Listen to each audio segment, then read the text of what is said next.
Get ready for the dopest show around, the Whiskey No Chaser Podcast. Hey, yo, this Whiskey No Chaser Podcast, the illest podcast on the planet. Today I got a special guest, man. Hey, man, I'm used to having the other side of the spectrum here, but this time we got Officer Bookem. He's a police officer in New Jersey. He's actually trying to put the community together. That's why he's here, because he raps and he's fucking doing the big blue thing, taking care of the homies, man. Bookem, welcome, my G. What's up, my brother? What's up? Yo, thank you for having me, man. Yes. I'm grateful, bro. I'm grateful for the opportunity, man. And this is another way to bridge the gap we need that between cops and community, man. We need that, man. And I like that you're doing that, man. Damn, where do we start, bro? Because you got a couple things. And then I saw, well, let's start with your childhood, because I saw your Who I Am. That's what it is? Yeah, Who I Am. Yeah, it's a little, I'm sorry, bro. It's a little, I'm putting together a little bio documentary myself, just to explain how I got to where I'm at today in life, and just to motivate some people that come from nothing, to show them that, you can make it out of your circumstance. Exactly. And you did have a very difficult circumstance growing up. And you also had an awesome stepfather that held you down, which was dope. Rest in peace, man. Rest in peace to that, man. Yeah. Talk about it a little bit for the people that didn't see the Who I Am. Just a little synopsis of. All right. Your childhood I was born in Jersey City, downtown Jersey City, the old Jersey City.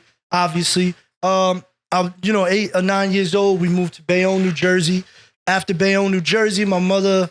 Before that, I'm sorry, just to mention my stepfather, rest in peace to him. My mother met my stepfather. My real father abandoned me, when my mother had me at a young age. I don't even remember, what the age was, but my father was in the drug game. I didn't come to realize that until I was, a teenager.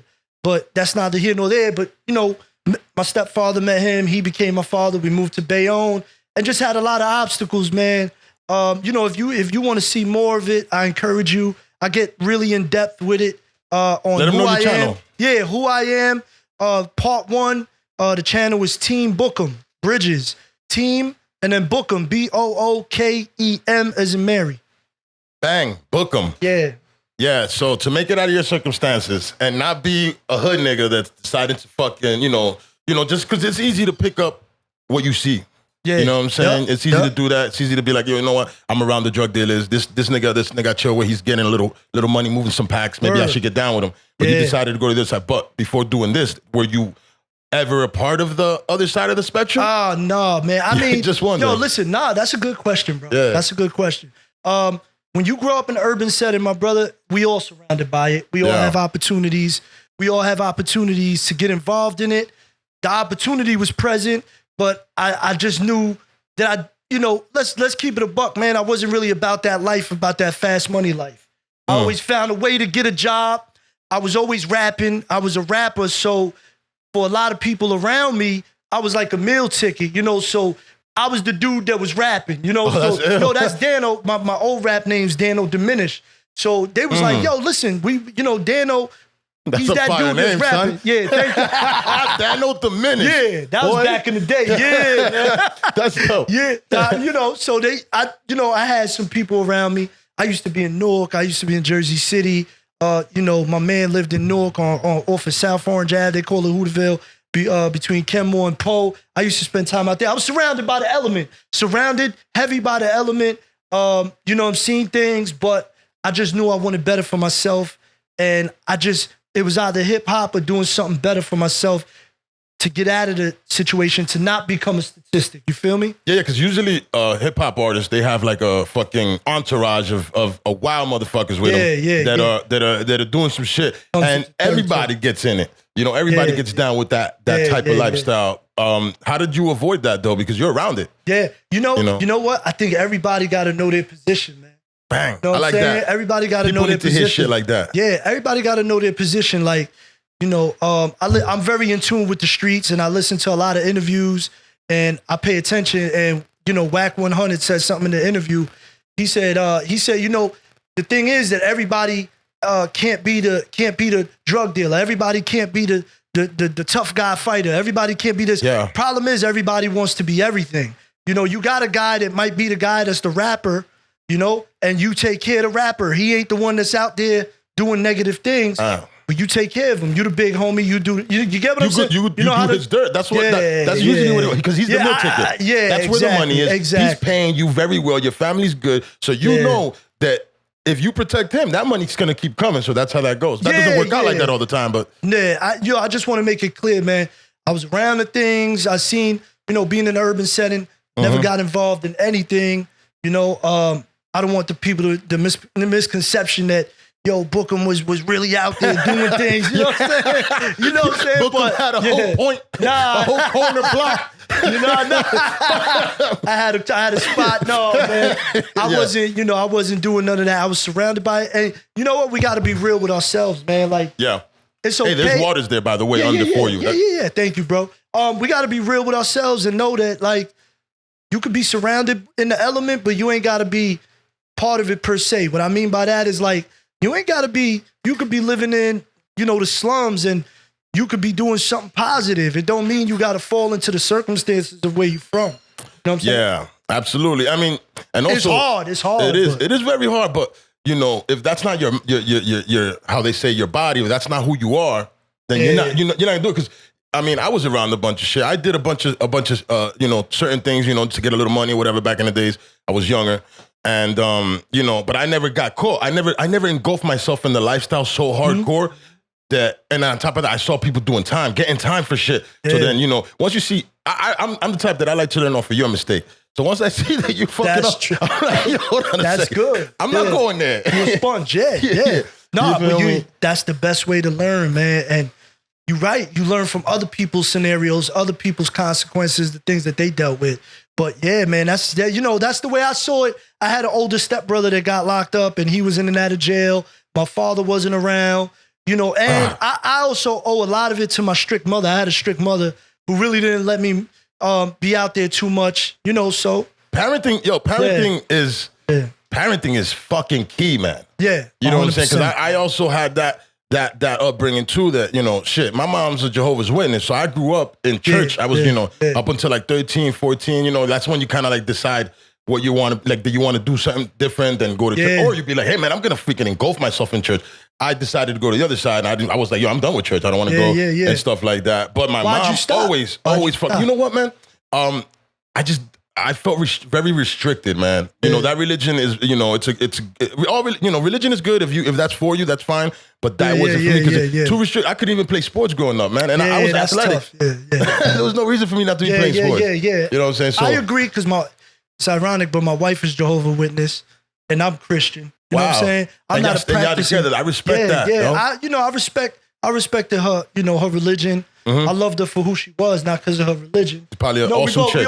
Of course, bro. And we all love God. You know what I'm saying? Yeah. So I love God. God is good. I'm Christian, but I'm not like you know, they call it non-denominational. I don't say I'm one thing. I love God, and it's who I am, bro. I fuck with that. Yeah, 100%. I fuck with that 100%, man. I mean, shit, I fuck with God heavy, man. You know, and my relationship with God personally is, you know, not the traditional. I talk to God like I'm talking to you.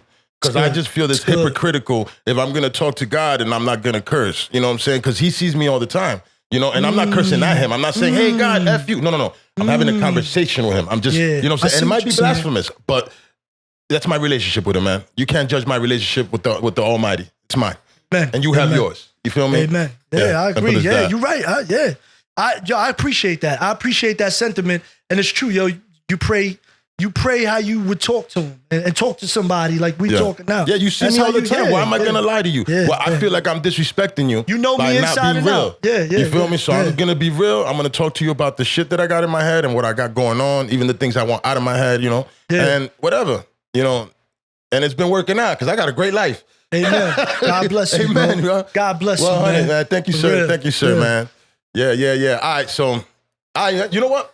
You know, you were right now dealing with the protests in Jersey City. Can we talk a little bit about that? I actually got a question about the whole situation. We could get into it because, you know, George Floyd is on everybody's mind. It's been one of the most horrific videos I've ever seen in my life, and it's fucking affected me. Yo, it's crazy. It affected me too. I saw the video. Not as a dark-skinned man, not as anything, just as a human being. Man. As a person, bro. I don't want to see that happen to nobody. Man, yo, you're right. And it's crazy because when it happened, you know, when I saw the video, I told my wife. You put me on. Yeah, I told my wife. I said, "Yo, it physically like affected me, man." And I'm telling you for real. When I saw it, I was affected, and I told my wife. I said, "I gotta say something. I can't hold it in. I can't allow this cop, this issue not to be spoken about." So I had to put it on the air. And what I mean by that is I put it on my social media right away. You know what I'm saying? And it's something that I take pride in, being a good cop, because I believe we're all human beings. I just have a career that I'm fortunate to have, and I'm in a position where I could make a difference in my community. So when a cop does that, it takes us back. You know, we might take it makes all of y'all look bad. Yeah, everyone, the good cops. And, you know, it's sad because there's a lot of us out here really trying to do right by the community and by the people, man. You know? The way I feel about it is that if there wasn't a lot of good cops, we'd be getting shot all the time or murdered all the time. You know, yeah. I've been pulled over. I got pulled over recently, and it was one of the best exchanges ever. Yeah. It was so weird. Yo, this guy was so happy to see me. It was a secret. I talked about it recently. It was a secret officer. He was a good cop. Good dude, good cop. But I'm also. He came up to me. I smiled at him. I was nice. That's what it's all about. So he pulled up on me. He was like, you know why I'm pulling you over? I was like, damn, officer, I don't really know. I really didn't know. I have tints. I forgot that. I've had tints so long that I don't even pay attention. Yeah. And he's like, hey, man, it's the tints and stuff. I was like, all right, man, I have a gold card, so but I didn't push it on him like, yo, gold card. I just had it behind my, on the wall, and he was like, oh, you got family? And I was like, yeah. And then, we did our exchange, and he went back and then came back. He's like, hey, man, take off the tent so you don't get pulled over, man. That's the only thing he told me. Is that he gave me a warning, sent me on my way. But he was very nice. My point in what the exchange was is that when he came up, he's like, hey, man, how you doing? Like, if we were old friends, I'm like, I'm good, man. And it was just a respectful back and forth, or even a pleasant back and forth. Let's go say that. Yeah, it was pleasant. Yeah. I think if he would have given me a ticket, I wouldn't have been so mad because of the pleasant exchange. That's major. You see, you just nailed it, bro. The experience. The experience. And it's annoying. You're taking my money. It's fucking annoying. But you're still, that's crazy because, it is. It's an inconvenience, especially now. Facts. Right now, like the courts are closed. Right now, people ain't getting the money like they normally get it. So it adds, it multiplies, the hit to you. But I just look at it, man. I just look at it like we are the one profession, man. And for all my cops, they're going to listen to this. I want y'all to listen, right? I got 14 years on the job, and I come to realize it's the one profession that you could change the perception of cops with one interaction. So let me explain the interaction you had with that cop, right? Bang. So listen, let me tell you, I might have 1 million, I'm just exaggerating probably, but I probably have 1 million interactions with civilians or society throughout my career. One-on-one interactions, right? I'm probably exaggerating. They will forever remember me. Those 1 million people will forever remember, I got pulled over by Bookem. I got pulled over by this. And they'll personify me as, he was a scumbag, or they're going to say, he was a really cool dude. Like, you know what I'm saying? Yeah. I'd rather be, he was a really cool dude and treated me with respect, because that alone can change the perception of how that person 100%. feels. You know what I'm saying? So you will almost forever, I could see you one day in a bar, because we human beings, we live life. I could say, my brother, I see you in a bar, you remember me, that Seacaucus cop. You say, I'll buy him a drink. Exactly. Facts. You see 100%. What I'm saying? So now it causes, you see where you bridging the gap now? That's called bridging the gap. I love that. Yeah. And we need that and shit. And like a lot of like I was talking yesterday to a firefighter that came on my show, and he was saying that they need the community needs police officers that are part of the community. Yes. You can't be over here living out in the outskirts. You got to be enthralled with us. You got to know us. We should be able to know, that's Officer Bookem. Oh, I'm gonna go check out his page or whatever it is. I should know the police officers that are walking the beat in my area. Just for the simple fact that it makes it a more of a community feel and comfortable. Yeah. You know what I'm saying? I like that idea. He came to me with that, and I was like, because I always thought that, because here in this area, we have very good police officers here. I know them personally. Very good ones, and they take care of us very well. Yeah. And we know them. And I knew them before. You grew up with them. I knew them from before. So and the way they act, I haven't seen any of them act like assholes. And doesn't that make you feel comfortable? And look look at the community of where you're at. You know what I'm saying? Like the community of where you at. You live in a nice area. The county is diverse and it can be crazy in some areas, but you're blessed, and that's because when you got a good relationship with people in the community and the law enforcement and community are key. Community is more key because we could get deep on that, but it's based. Government is based on the people. The people control all that. You know what I'm saying? Supposedly. Not the police. Yeah, supposedly. But we just there. And listen, we have to remember protect and serve, but serve is a big part of it. I'm not here to be serviced. I'm here to serve, and I take pride in that. Listen, man, I'm being serious. Like when I say it, if you know me from before being a cop, I take pride in saying, I never switched up. I became more professional, more responsible. As you should. I became a father. Yeah. But I still have the same core values as a person. I'm never going to allow a badge or a career to switch up how I am as a human being. You feel me? Word. And getting into that part because, this situation was crazy. There's there's 4 assholes there because they're all assholes. I mean, those are your blue brothers, whatever, but fuck them. They're not your brothers. You're not going to claim them. You would be absolutely not. I get it. Absolutely not. My bad. I take that back. Rewind. That's a good edit spot. Bring that back. All right, so, it's all 4 of them standing there. And it's like, if I know you, if I'm your partner, I'm going to be like, Bug, you got to get off his neck, my G. Yeah. He can't breathe. You know what I'm saying? He's already apprehended. Let's get him in the car. Let's get the fuck out of here. That's it. Yeah. I don't really know what, like, and the point is also, like, in that situation, I don't know what was going on that they were there so long on his neck instead of picking him up and putting him in the car and taking him already. It makes no sense, man. It makes no sense. I mean, it's crazy. Like, the man was under control. He wasn't a threat to himself.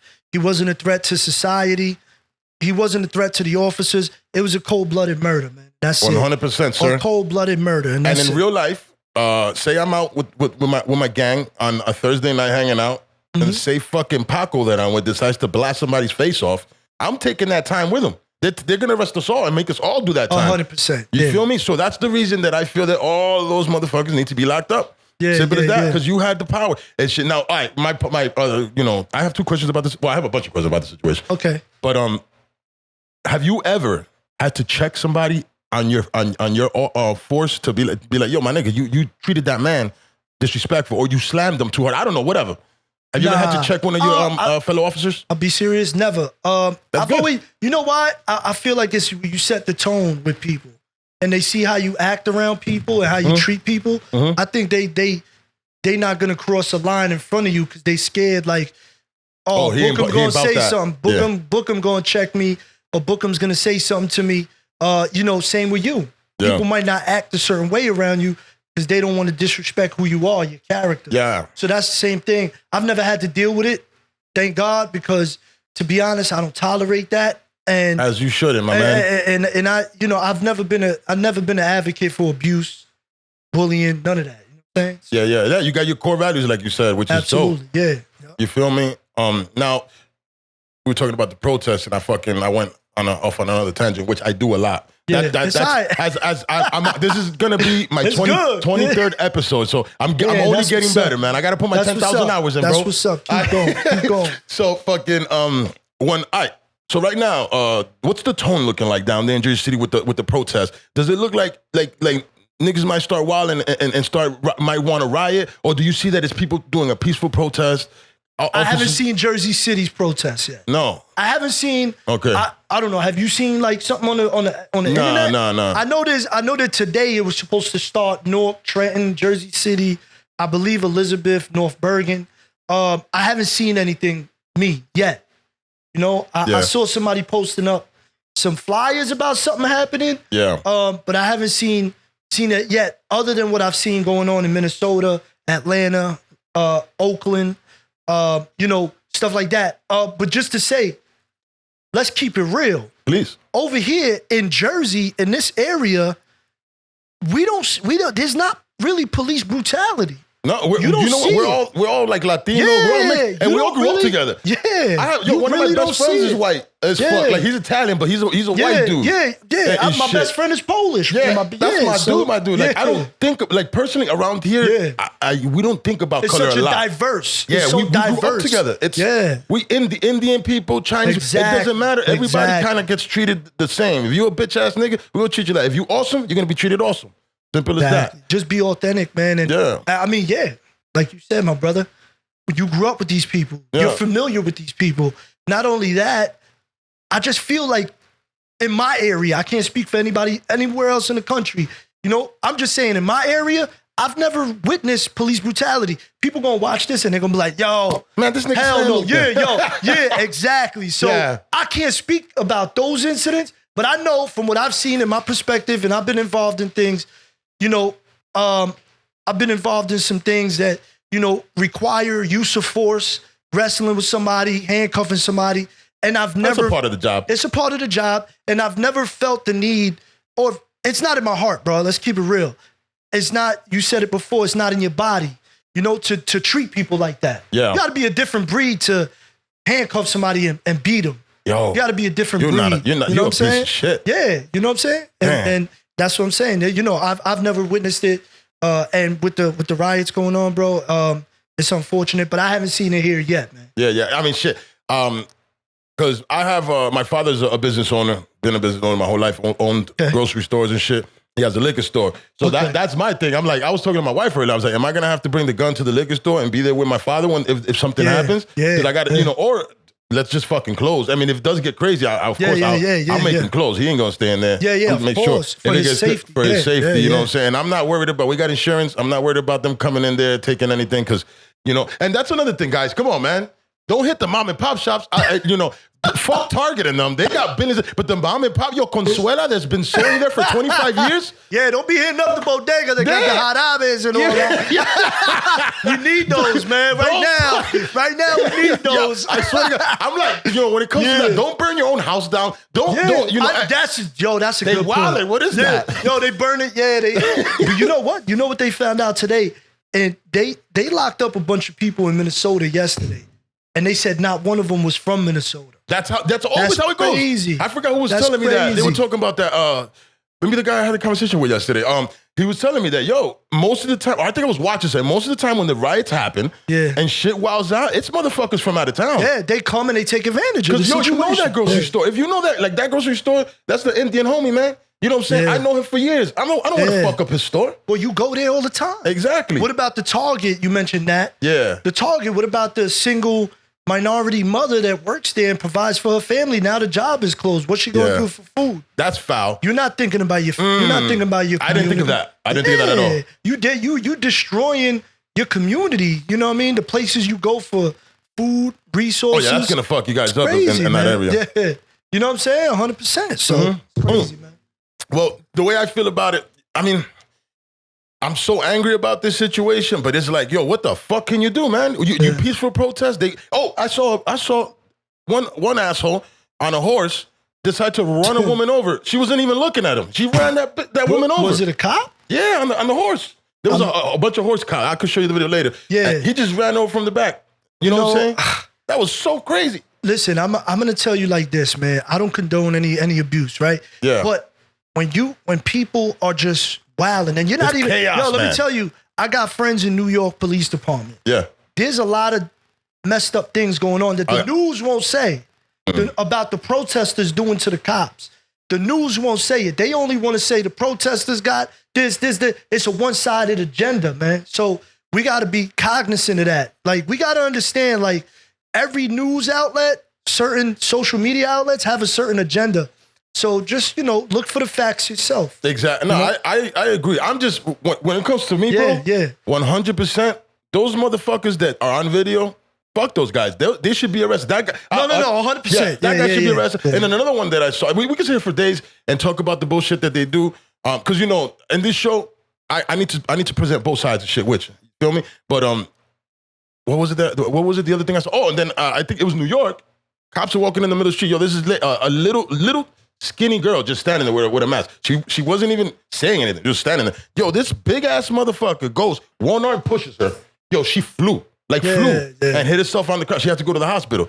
So there's all, that was foul. I don't know where he came from, but you know what? He looked like the type. You know the type. Yeah. You know people that that are like, they're actually bullies. He looked like the type. The walk and everything. He was looking for that. He wanted to fight. I know people that look like bullies and they're really good cops too. Yeah, exactly. That's true. It's true. Yeah, man. It's human shit, bro. This guy I know that got tats on their neck and they good dude. Yeah. So, it's not about the look. I might see, but I respect your view. Mm-hmm. I respect that. I respect everybody's opinion. I don't listen. We all got opinions. I respect it, but I just don't. I've come to learn, especially through this job, don't judge a book by its cover. You know what I'm saying? I like that. Yeah, man. I like that, man. You're one of the good ones, man. And I'm sure you got a good team around you. You know, I mean, I don't know how it works if you got a squad that you guys do some SWAT things with. I don't know. I'm not a cop. But out there with the AK ready to take down not French Montana, Tony Montana, whatever. Don't start no beef with French, bro. You on here like messing with you, bro. Come to the show, homie. Yeah. Come on, bro. Come to the show. Yeah. So I mean, listen. I mean, I'm not on the SWAT team. I'm not on any tactics. What's your MO? What do you do? Patrol. I'm on patrol. On patrol. I work patrol. I have my nonprofit. And those are the two major things that I do. I'm on patrol. I mostly patrol heavy Hispanic areas, the north side of Hudson County. We're gonna say West New York, Guttenberg, North Bergen, Union City area. Those are the areas I normally patrol. Yeah. So that's where I'm at, and that's the area because I'm bilingual. And it's not that bad, that area. Nah. You're good. You're kind of. Yeah, I'm good. I mean, shit happens everywhere, man. It can happen in the suburbs, bro. Yeah, it can happen in the suburbs. You know what I'm saying? What have you noticed that's been going on lately, man? When it comes to this, just with your job, with what you do, is there something new happening that because we've been locked down for like 3 months now with the corona and shit. Like, what changes have you noticed while you're patrolling or out there? What I see there ain't a lot of people out. I see the animosity towards us change a lot. The tension. So what is it higher or is it lower? It's higher, man. It's higher. Yeah, even before. Even before. I mean, listen. It's hard to explain when you're not there, but when you driving by and people, it's almost like people looking for a way to start drama and they be grilling you and shit. Oh, that happens all the time, bro. That happens, and I laugh about it. I laugh about it because I'm like, come on, man. You don't even know me, man. Yeah. It's like, they judge. Going back to judge a book by its cover, they see a uniform, they don't see a human. So that's the problem, man. And I've had some solo podcasts. I've brought it up also, because I've had bad altercations with officers also. Yeah. I've had bad ones that shit. This motherfucker for graffiti had a gun to my head while I was on my knees, and I'm like, yo, it's 16 of y'all, and it's me. And this nigga had this motherfucking gun on my head, and he has the balls to ask me why I'm shaking. Oh, wow. You got a gun to my head, motherfucker? Yeah. For graffiti? Yeah, that's crazy. Asshole. Yeah, was that out here or New York? Out here in Union City, that motherfucker, a couple blocks away. This was years ago. It was probably like 10 years ago, but still, it was like, that was that's nerve-wracking. Yeah, and it's not the only time. And then another bitch, transit police officer, had me on the floor for half an hour for graffiti, had me on the floor for half an hour on ice, and I'm like, and I'm at gunpoint, and then the other bitch ass motherfucker, I'm so sorry, I have to say this, that showed up, some Asian guy, the whole time is scared of me, and I'm like, hey man, it's graffiti guys. I'm trying to, you book me and send me out. I know they're gonna send me back out. Just, that's it. How you gonna have me a half an hour? But whatever. I get it. But the way that I was treated for some bullshit that really you see how you remember anybody, that? I remember that. You see how you remember that? I remember that. And that was some horrible. people, but thank God. They didn't enjoy that. Exactly. But thank God that you got an open mind now. And and I don't provoke. Not a lot of people got that open mind. Somebody might hold that in and be like, I hate cops. You know what I'm saying? So, yeah, man. It's because you know what it is, man? I'm the type of person that I know who humans are. I know that uniform is a uniform. Yes. There's a human inside there. 100%. So everybody's going to be different. So I can't really be like, I can't be the type of a guy that's going to be like, I see a police officer and I'm grilling them. or just think bad about him, I'll judge you when you act around me. And, you know, and I try to always, if I'm pulled over, I always try to be polite. I try to be respectful. And I mean, my protocol when I get pulled over, I have tints, put all my windows down, turn on the lights. It could be the daytime, all lights on, keys out to the top, on the top, which is a little exagerated because the cops, every time I do that shit. Why you do that? Yeah, they always be like, hey man, come on, relax. One cop told me, he was like, yo, enough with the YouTube stuff, man. And we actually laughed about the dude. And that was another cool interaction. I got pulled over, didn't get a ticket. I'm pretty sure. And I was kind of wild and I was speeding. You know what's crazy? Thanks to them that I'm here today because I'm pretty sure if all those interactions would have been bad, I wouldn't be here. I wouldn't want to talk to you. No, exactly. I wouldn't. I'd be like, yo, see how they open the, you know what I'm saying? Yeah. So that's what's up right there. And that's for other officers, man. You hear this shit. Yeah. You see a good cop right here, man. This man right here, he treats the community with respect. Yeah. You do the same, man. I appreciate that. And I want to tell you something, man. I want to get deep, right? Pause. Pause. Yo, pause. But I want to get deep in regards to my thoughts and really be as transparent as possible. Please. I want people to understand, like, being a cop and being in the hip hop, being in love with the hip hop scene, you know, it's not easy. You know what I'm saying? Because the law enforcement culture doesn't really adopt it. You know what I'm saying? So for me, it was hard when I really started the Bridges program. Like I said, well, I just want to say this. Anything I say has no reflection on my department, any administrators, supervisors, anybody. It's all my opinion. But I just want to say it's difficult because the scrutiny you receive from other cops who say, oh, he rapping. Oh, look at him, he trying to spit. And I'm like, yeah, but if I was doing, no offense, but if I was doing rock and roll or singing, it'd be accepted. Of course it would. Because the culture. Yeah. See what I'm saying? So I tell people all the time, hip hop is me. Hip hop is what I started from. You know what I'm saying? Like, yo, this dude's a good rapper, yo. Hey, I'm gonna say something, man. You have a song. You have a couple features. You gotta tell people no, man. You can't just take every feature, bro. You can't just take. You're too good, man. You know, like you got one song with like two other officers. Those guys couldn't hold the candle to you. Sorry, man. No disrespect to them guys. And shit. Nah, shout to YC. He's amazing. YC's a good dude. Shout to One Time, I think it was. Shout to One Time, and shout to Jay Sloan from Newark. From Essex. Damn, respect to them, man. Don't pull me over and give me a ticket. Hey, man, you're probably a good officer. Nah, they all good people. I surround myself with good ones, you know. But I mean, thank you for that. Yeah, no, you killed it. I'm telling you, I went up and told my wife. I really wasn't expecting. I ran up and told my wife. I was like, yo, this motherfucker's actually good. They said respectfully. Because I've been rapping since I was 14, man. You a rapper. You're a rapper that became an officer, not an officer that decided to rap. It's who I am. Rap was something I turned to at a young age to, you know, because I went through a lot of, like, how can I say, mental abuse. You know, my Which mother, is the worst, one of the worst kinds. Exactly. Mental shit is fucking, I'd rather you break my leg than fuck my head up, man. Physical, you could recover from. Rejuvenating thing. Yeah, you might have a scar, but it you know, it don't last. Mental is just the, you know, the not having a father there. My real father, my stepfather, I love him. May he rest in peace. He was there for me, but you know, you still want that relationship with your real father. You still want a certain love at home. It is what it is. Call a spade a spade. Does that really happen, yo? I didn't know that, man. Because I got both my parents. I've been blessed, man. Both my parents together, and you know, I've always wondered, like, if you have your father, that he don't fuck with you, but then you have a guy that fucks with you, takes you baseball, does all this shit. And I always look at, like, I've seen things on TV on Maury. I'm like, yo, this man has raised her for 20 years, and he loves her. Why does she care? Why does she want to find this other asshole? You know, they got a saying in Spanish. It says sangre llama.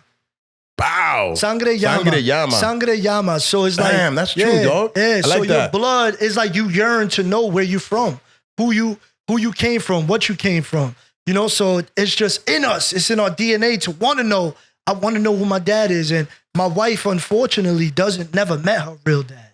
Fuck. You know what I'm saying? So, but did she have at least a father figure in her life? Yeah, she got her stepfather, but when we talk about it, she cries. You know what I mean? Fuck, man. But think about it. That. Yeah, thank you, bro. But, you know, my wife is older. She's in her mid-30s, and it still affects her. And she never met him. She never met him. So that's what I'm saying. I'll never do that to my babies, yo. Ever. Yeah. How many kids you got? I got 3. I got a 16, a 3, and a 1. But you right, like just like me, 13, 6, and 2. Yeah. So yeah, trust me, I got love them so much. I can't imagine not being there for my kids. Yo, listen, man. I'll be honest with you. Before, all right. So I have my son with another woman. I have my 2 daughters with my wife, and you know, that was not fun. You know, I love him all day and shit. But you know, it was just difficult. That situation. Say no more about it. Moving on. I mean, but once I had my daughters, like with my son, I have a tight bond. That's my dude. I love him. But once I had my daughters, because my son is 16, he's older, I feel like he can handle his shit. He's good. But once I had my daughters, I'm like, yo, I can't die right now. Like, yo, I didn't mind dying for a long time. And it's not that it sounds crazy. Like, oh, I'm not so. I like life. Life is dope for me. If you know me, if anybody ask about me, they'd be like, yo, Heck lives good. Like, you know, I'm not rich. I'm just saying lives good as in happy. Yeah. But once my baby girls, I appreciate that's what's up, bro. Once my baby girls came, both of them, it was a different type of like need to live and need to do better. You know what I'm saying? Because I was doing good because I support my whole family. I support my wife. I support my kids. My wife don't work. I take care of everybody. You know what I'm saying? I do what I need to do and shit. But it's because of that. I'm like, yo, if I'm gone, you know what I'm saying? What if I'm gone? She goes and meets some other motherfucking 2 years. Now they raise your kid. Now he's there. And what the fuck? And I got baby girls. That's that crazy. are going to be freaking dime pieces when they're older because they're mamas. That's crazy. Because you feel me? I can't do that. That's my biggest fear. I got to stay here, bro. I got to stay here at least until they're old enough to handle their own. After that, do what you may, son. God, do what you may. Yeah. I think a dad is always a dad. Like, I didn't know that, man. With the female. God bless your wife, man. Amen. Thank you, brother. Thank you for that. I appreciate that. But you know, like going back to what you said, daughters need a dad, man. You're their first love. You set the standard, bro. You do, and I catch myself trying to be better because of that. Yeah, you have to. My wife tells me, and I'm lucky enough, and I say it all the time, to have a good wife that she's my partner, she's my friend, she's my ace. We fuck with each other. We're friends. That's dope. You feel me? Dope. So that right there. I mean, don't get it twisted. We bump heads, man. We banging. We not banging out fight, but we bang. We have moments that we get mad at each other. But we respect each other. That's important. Difference. Yeah. You could get mad at each other. You could be like, hey, man, fuck you right now. Yeah. But it's okay to have. It's okay to have that. You need that. Yeah. I'll be honest. If you have a relationship and there's no altercation, everybody's cheating. Oh, 100%. I agree. Because if it is smooth sailing, there's always, let's talk about, real quick, touch on that case where that guy, on Facebook, I forgot where it's at. I think it's Colorado, where he killed his whole family, the 2 daughters. And you know what I'm talking about? Bro, dog. he killed his whole, they were on, Facebook, yo, beautiful family, bought a new house. Out of nowhere, he killed his family, his whole family, his 2 daughters. And I can't even just kill yourself if you feel like that. I can't even fathom over another woman. So it's crazy. You know, the dude that was trying to leave his wife and family for some other chick. That was that's crazy, so bro. Egregious, man. It's crazy, man. Disgusting. Yeah.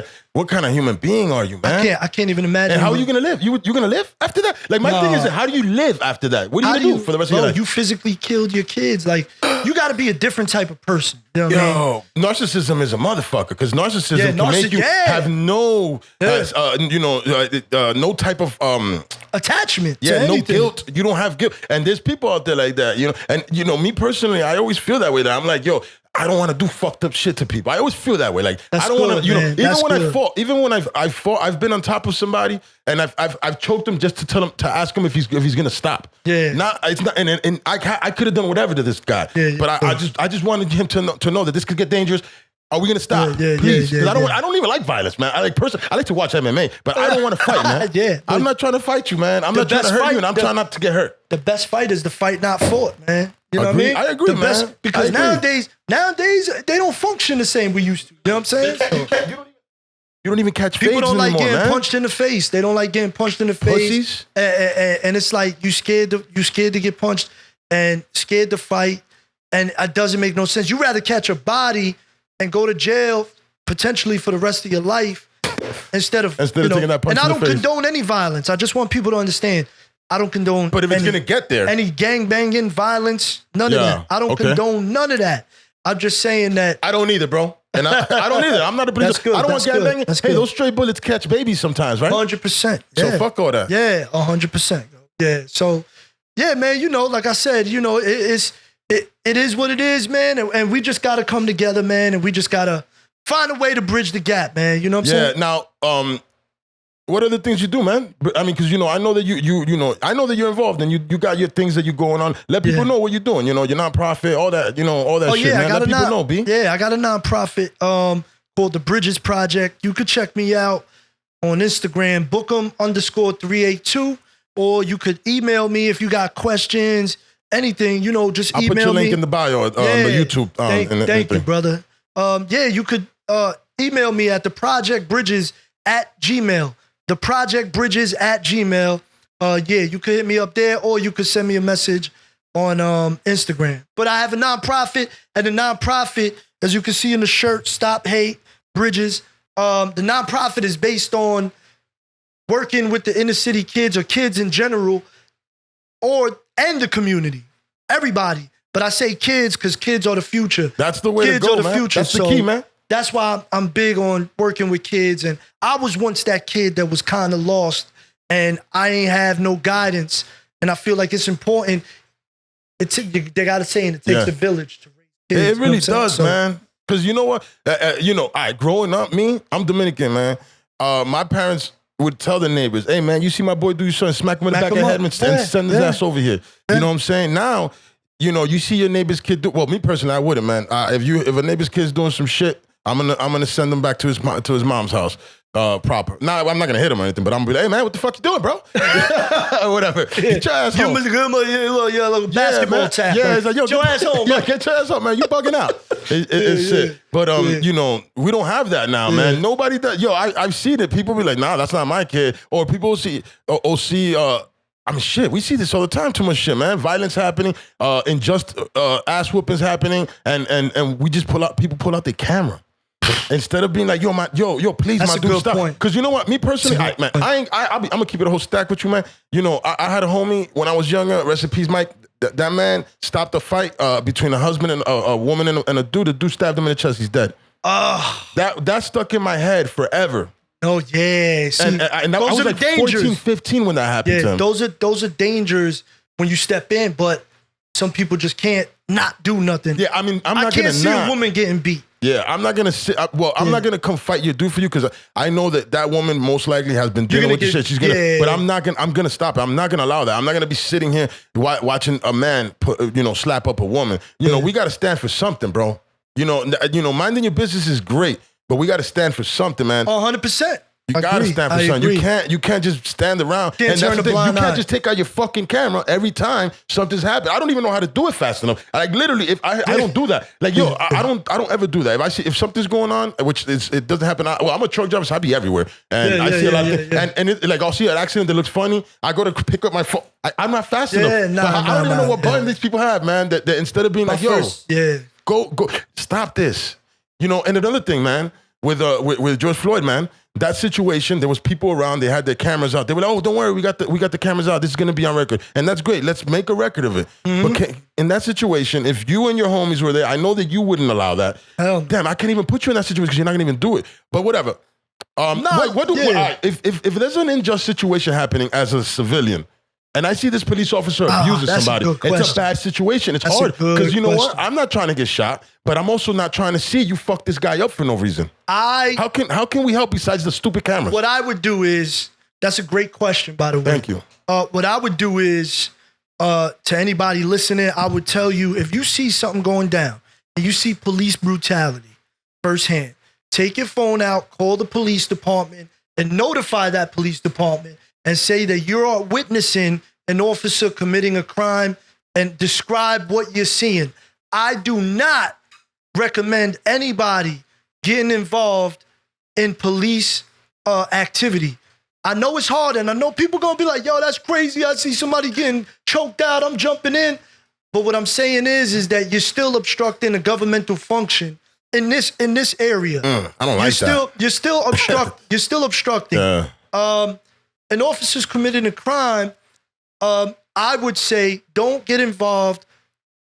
Obviously, he's not a good cop, and you don't know what's willing to do anything. And there's a gun there. God forbid things go south. In a scenario where you witness a situation like what happened to Mr. George Floyd in Minnesota. Yeah. It's hard to watch, call the police department, say that you want a supervisor on scene, and that's the way you handle it. And I'm not laughing because it's funny. I'm just laughing because there was police officers there, and I'm not saying what you're saying. Just, and that's the problem, man. That's you have to get a supervisor on scene, though. See, that's the difference. Like, when that dude pushed that chick that I told you about earlier, there was a white shirt there, walking literally right there. He saw the whole thing. He was walking behind him. He saw it happen. What about? Let's talk about. What about the people that are beating up cops? Let's talk about that. And and listen, I'm not an advocate. I saw some fucked up shit that happened to a cop. I'll talk to you about that too now. But I'm not. I appreciate that you, but I'm not an advocate for anybody getting touched. Like, cops shouldn't be beating the people, and the people should have respect for law enforcement. Because at the end of the day, we are here to provide a service to you. Without cops, without law enforcement or some type of structure, this world would be in total anarchy, total chaos. It would be the strongest guy. Yeah, exactly. You got a wife, she's hot. Yeah. That big strong guy's coming over. Hercules is coming over to the house. Make sure there's dinner. There's no protection. I'm with that. That's why I swear to God, I fuck with that's why I fuck with the police, man. Abre la puerta. Come on, kid. Llegó el culo. Llegó el palo. And you gotta, what are you gonna do?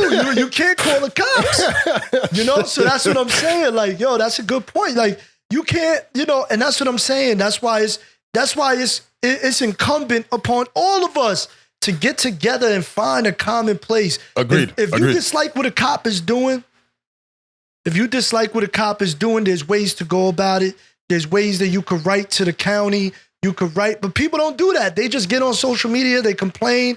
Make moves, man. Make moves. Yeah, absolutely. You got to do smart moves. Like, put a paper trail on him, because if he keeps this motherfucker keeps getting reported, you know what's gonna happen?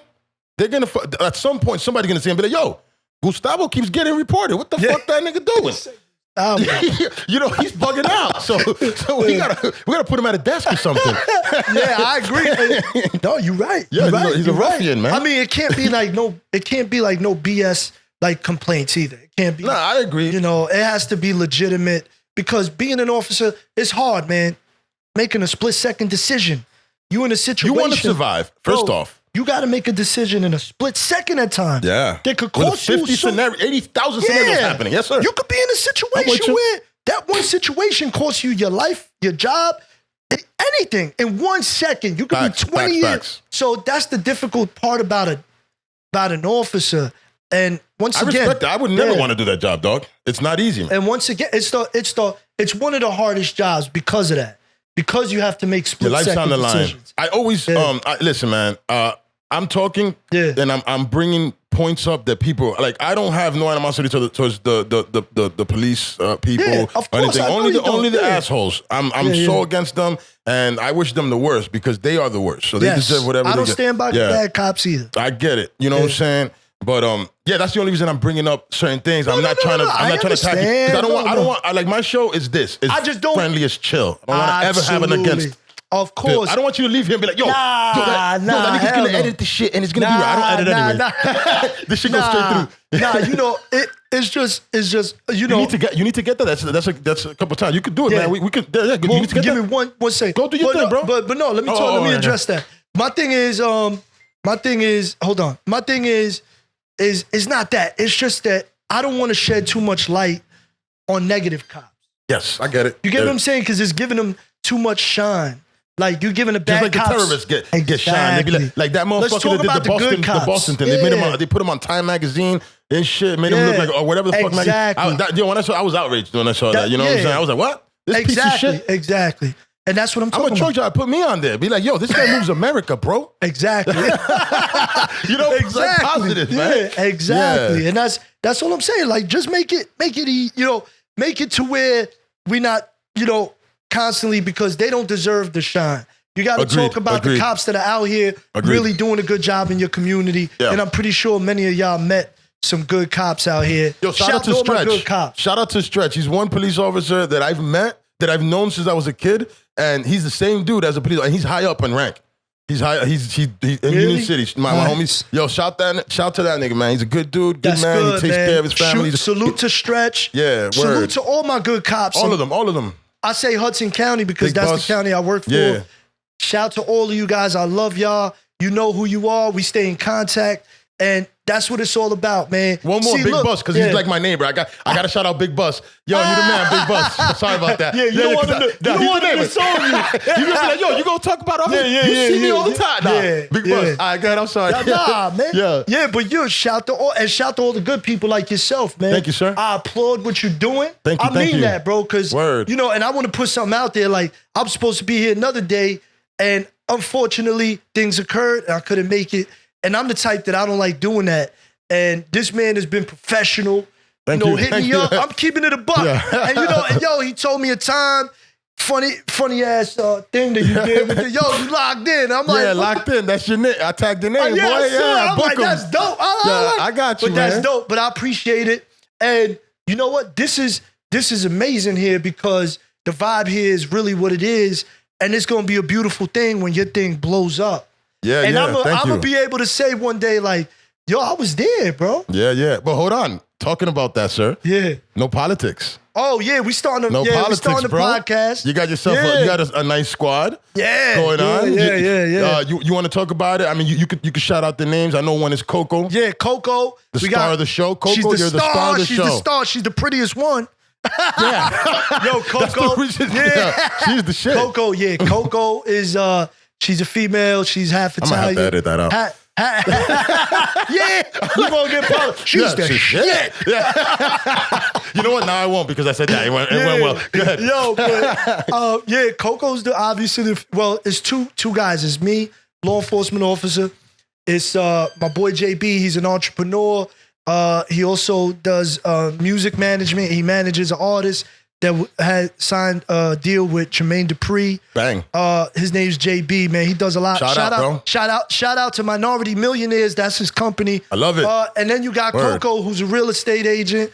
I'm sorry, she's a realtor. My bad. She's a realtor. She's a serial entrepreneur, cooking. She does it all, man. So, and we all got street smarts, and we all have different expertise that we're going to be talking about. Many different topics, so it's going to be crazy. Wow, that's no politics. July coming out. No politics. July, man. Check that shit out. Shout to So Amazing, Shot Bugs, everybody up there. What's the Instagram so they can follow the No Politics? So go to No Politics with an X at the end. So it's NOPOLIX.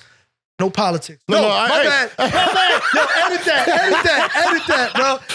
Yo, you staring at me too, like. Yeah, like, let's say he's gonna make it. He just spelled it wrong. Yeah. Is he gonna make it? But you just really, and that did it confident too. I was like, POLOX. Yo, Polax. No Polax. That's racist, bro. Like, yo, I knew that cop was racist. Yo, man. And we have it here. We're gonna take the podcast. Now I'm gonna end it now. End it now, man. We're gonna leave him incriminated. Cut it. Yo, no politics, man. NOPOLITIX. Politics. POLITIX. There you go. POLITIX. Start all over. Edit that out. Yeah. No politics. POLITIX. _20. Oh shit! There you that's go. funny. My bad. Yo, that was good.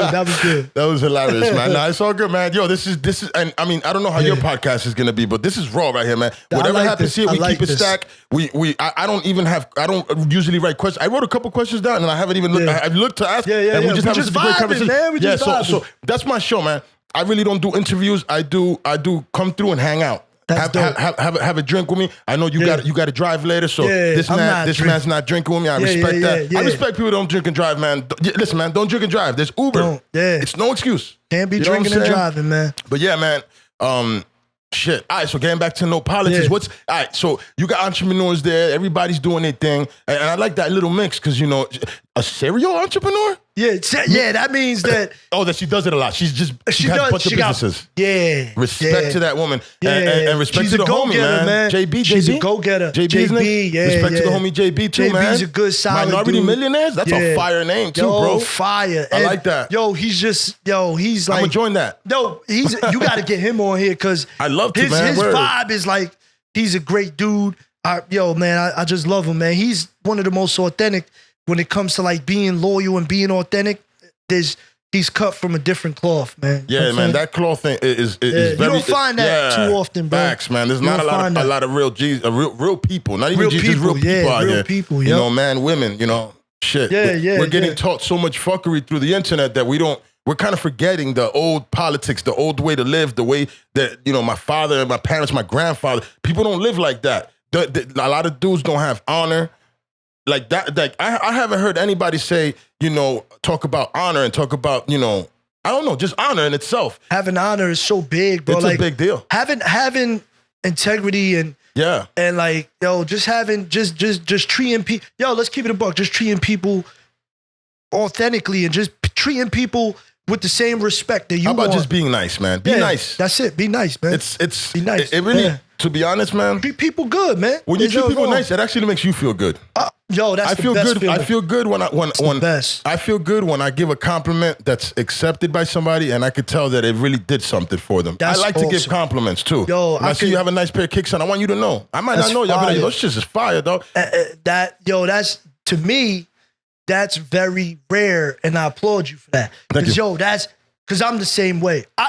It's so crazy. Like, I'll give you a scenario. I just had it falling out with somebody because I wear my heart on my sleeve. So, like, if I could help anybody, I don't care what you know, like, if I could do it and it's legal and it's something positive and it's something that's helping you grow, not? I do it. Why not? I don't understand. I'm not the type, and I love to see people succeed. It's weird, bro. It's weird. I'm telling you. I find gratification in that. We got a different kind of cloth over here, homies. Because it makes me happy. Yo, my boy hit me up the other day, and I you know, and this was in the beginning. Whatever. I wasn't doing that well at that time. He hit me up and he went down to Atlantic City with $300. Came back with he won 10,000. Came back with like 8 after taxes. Yeah. Wow. You know how happy I was for him? I was just happy. I was like, and the reason I was happy for him, I was like, yo, good fortune's around the corner for all of us. If it's happening to you, we you know, you See can't what I'm hate. saying? You can't. Your win is not my loss, man. Your win is my forecast. That's where I'm going, bro. That's deep. You dig me? I like that. Yeah, that's how I feel. That's how I live. I like that. I just literally just came up with that. Bro, that's fire. The forecast part. Yo, but that's fire. I'm gonna have to rap. Yo, that's fire. Because you know that you could look at a forecast daily or weekly or monthly, and that's dope because you saying the way I interpret it. I'm a rapper, so the way I interpret it is like I'm looking forward to something brighter days. Yeah, better days are coming, bro. You don't look at it as like, damn, why not me? Damn, Jose got that. Why not me, yo? Exactly. Nah, man. Yo, you got that? I see something good's coming, man. And you know what's crazy about that? And when you genuinely happy for people, and when you do it out of the kindness of your heart, God blesses you, bro. You know, and that's just a fact. Bro, listen, I've been shitted on. We've all been backstabbed. Yeah. We've all been, we thought somebody was cool. And you know what? A lot of times it stained what type of person I was becoming. But then I come to realize, like, yo, I still got to be myself. That's who I am. Like, yo, I can't walk around. Yes. Yo, let me tell you something. Like, damn, I told somebody today. I love what you're saying. Go, man. I know where you're going. I can't walk around and hate somebody. Like, it's so uncomfortable for me, yo. Like, too much energy being wasted. Yo, but don't get me wrong. I cut people off quick. My wife says it all the time. I tell her, yo, if the vibe is off, chop it, cut it. You know, like, yo, 100%, it doesn't matter how big the cancer is. It's cancer. It's cancer. Got to cut it. It's cancer. Got to cut it, brother. Get rid of it. So I don't sit around and wait to see that you're going to do change. You be better now. Your vibe is off. You funny. I cut you off. I block people. Yo, I'm like Matumbo on the gram. I'm like Matumbo. Yo, listen, I'll be honest. Yeah. I'm not. Yo, people call it. It might be petty to some. But I'm petty. I get it. I do it because I'd rather not. Yo, you show me that side, I'm done. Peace, brother. I'm done. It's mental peace, my brother. I need my mental peace. It's something I cannot allow you in, man. I cannot allow you, and I used to allow it. You know what I'm saying? I saw some shit the other day, I think on YouTube or whatever. It was just such a dope saying. He said, don't let other people's stupidity make you hurt you. You know what I'm saying? Because if somebody's being an asshole for the day, say somebody cuts you off in traffic, that guy was probably in a hurry, but you mad as fuck, and you fucking thinking about that shit. 20 minutes, an hour later, you're still thinking about this. And that man does not even, he didn't even notice. He don't even care. So don't let other people's stupidity hurt you. You get me? Like, it's just literally that. Don't let other people's stupidity, it was said way better than the way I'm saying it, but it's that. Don't let other people's stupidity hurt you, because you're hurting yourself by being mad. Yo, man, I got to a point in life, yo, that I enjoyed being mad. That it was like, I would tell my wife, this is, maybe like 4 years ago that I was still doing this shit. And I'm like, yo, babe, I'm enjoying this mad right now. Let me just be mad. Fall back. Yeah, I'm just gonna be mad. You know, but because also one, you can't hide. You gotta let your feelings flow. If you have a bad feeling, you kind of gotta live through it. But you can't hold it. And I'm a hold. Yeah, it's hard, man. It's hard. Hey, yo, I got niggas that did shit to me in the 2nd grade that when I see them right now, nigga, it's hard. You cut me on that line at the lunch spot. I think I forgot about that, Ricardo.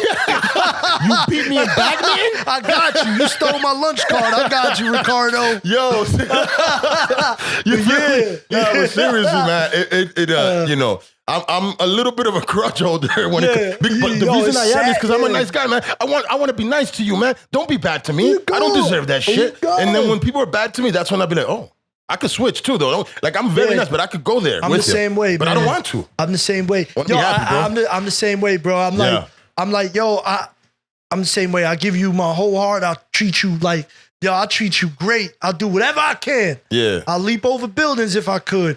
But yo, once you do something grimy or something shady or the vibe is off, I'm done, man. I'm 38 years old. I don't got time for people to play games with me and oh, I'm your friend, I'm not your friend, or I can't condone that. And at the same time, when you sever those relationships, you no longer have an attachment to them, obviously. So you kind of feel more at ease as a person. You do, man. You do. Yo, it costs too much energy. If you notice when there's bad vibes around, you just feel your energy's off. And you know what? You're thinking about it. Yeah. Like, when it's a good time, you really don't have to think about it. It just happens. Yeah. But when you're in a bad situation or you're uncomfortable around someone, you want to hit them. You don't know what you want to do. Yeah. You don't know if you want to. I don't know. You just don't know what you want to do. And it's too much shit, man, in your head, man. I don't need that, man. And God also gives you, God also gives you that feeling.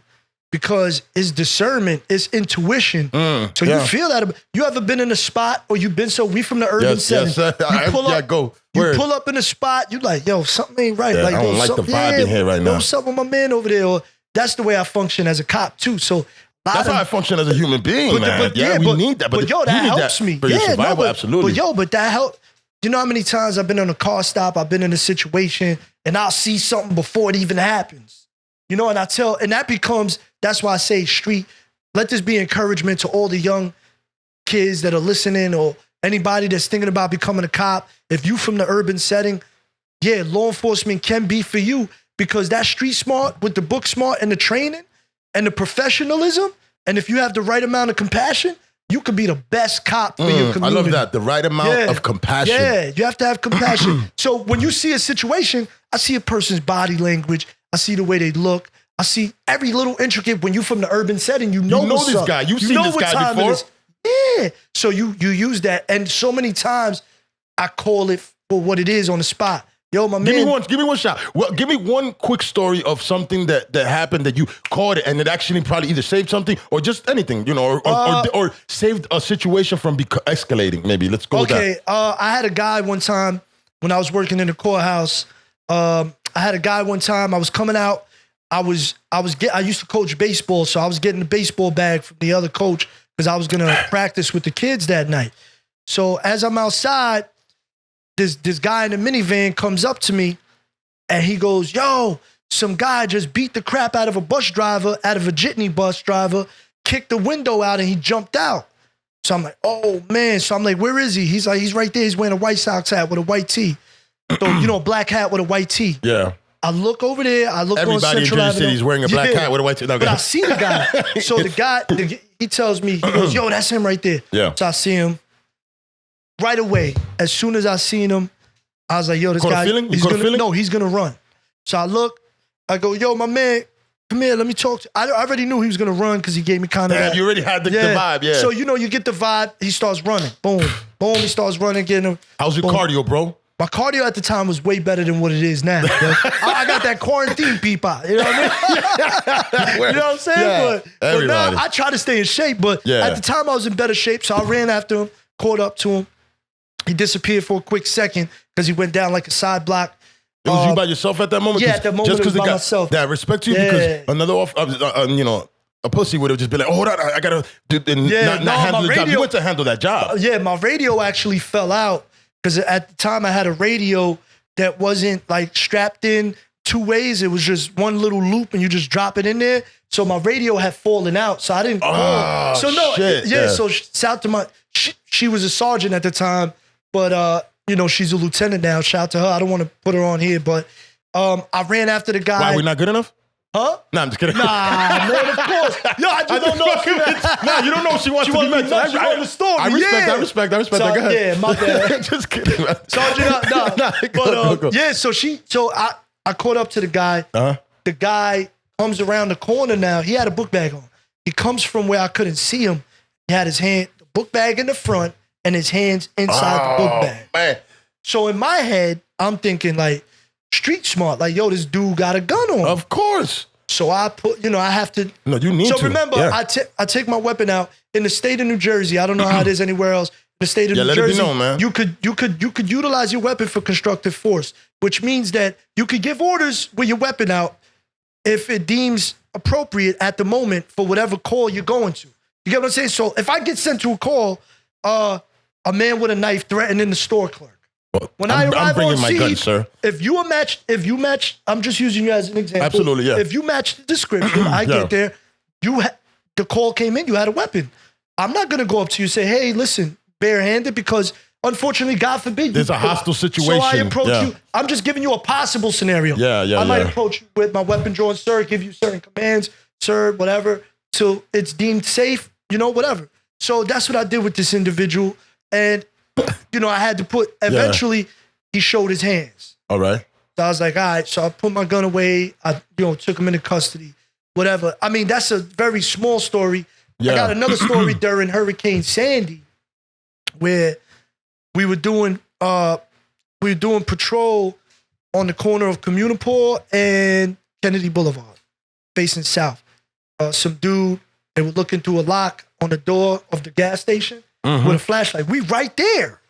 Yeah, I see guys there all the time. Yeah, No. This was during Hurricane Sandy. Oh, okay. When everything was blacked out. Oh. So the lights were on. We're clearly right there. These 4 guys are there trying to get into the loop. Yeah. So I hit my partner. I'm like, yo, his name is Di Stefano. He's in Jersey City Police now. Yeah. I go, yo, Matt, these guys are trying to break into the gas station. He's like, no, they're not. I'm like, what else here? He goes, yeah. With this big ass van? Yeah.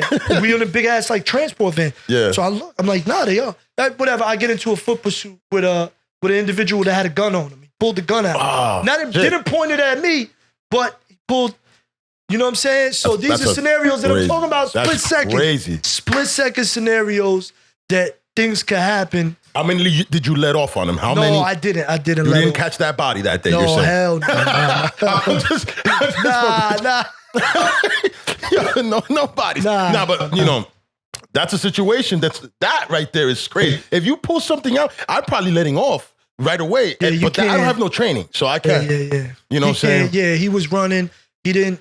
So how'd you handle that right there? He actually jumped over like a 7-foot fence with one grab. He was so athletic ass motherfucker. Yeah. So he went through a back alley, whatever. Yeah. He didn't commit a major crime that required for any exigent. Calling all units. Exigent. We looked for him, set up a perimeter, but we didn't find him. You know what I'm saying? He was from the area. Probably went into somebody's house. Or whatever. Yeah, absolutely. Well, he had a North Face. We found his jacket, and that was it. You know what I mean? Yeah. Did you keep it? Because North Face is pretty dope. Yeah, I kept it. It was the spider joint. Yeah. He's like, fuck evidence, man. We're going to keep this. He was actually wearing it. You're like, yo, that's a nice spider coat you got. Like, I appreciate it. You never run from me again. Yeah. I'm rocking your jacket now. Oh, my God. On the gram. Yeah, so, there's a couple scenarios. But, yeah, I mean, like I said, my brother... I'm glad that didn't escalate to the point where either you got hurt or he got hurt, man. I don't enjoy hearing these stories. I don't enjoy hearing a cop being shot, while they're sitting in their car doing paperwork or whatever the hell you guys doing in there. I don't want to hear that. That shit. That guy has kids, man. That guy has a family, and it always seems to happen to a guy that's nice, but it's always hindsight because, every time somebody dies, they were the greatest person in the world. So I don't know who that guy was, but usually they'd be like, oh my God, he was so nice. Why the hell did they do that to him? Nobody deserves to be shot while sitting in their car doing nothing or just for no reason, you know? Yeah. I agree. And a lot of times, yeah, of course. And I don't think I answered your question though. You asked me specific, has there ever been a time that I had to use to stop somebody from doing something? From escalating to something crazy. Many a times. It could go crazy. It could get crazy. There's people that are wild. And I'm gonna tell you one real quick. It happened when I was working as in the courthouse. Yeah. I learned the most about police work, I'll be honest, with my department, working in the courthouse, because I worked in criminal court. So I saw all the big cases, murder, gang related. One of them was it was one hood and another hood. I ain't gonna mention the city because I don't want to. But let's not set them off again. Yeah, exactly. We don't want that. But it was a scenario. Somebody got killed, but it was a big trial. Like both sides were deep in the courtroom, like metal detectors. It was one of those. Wow. And I remember, by the grace of God, that I had built a rapport of respect with them from both sides. Like, yo, I was able to talk to them outside and be like, yo, listen, you're here, you're in court, keep it, you know what I'm saying? Yeah. Be easy. Don't do nothing stupid that's going to get you locked up. I said, listen, nothing happened. So that's why I say that could have gone crazy. I said, yeah, because it was a murder. An emotional situation, man. And it was very bad, you know, so that's what I'm saying about building a relationship with people. Doesn't mean I'm going out for drinks with you. It just means that I'm a part of that community. It needs to be that way. So man. I have to treat everybody with respect.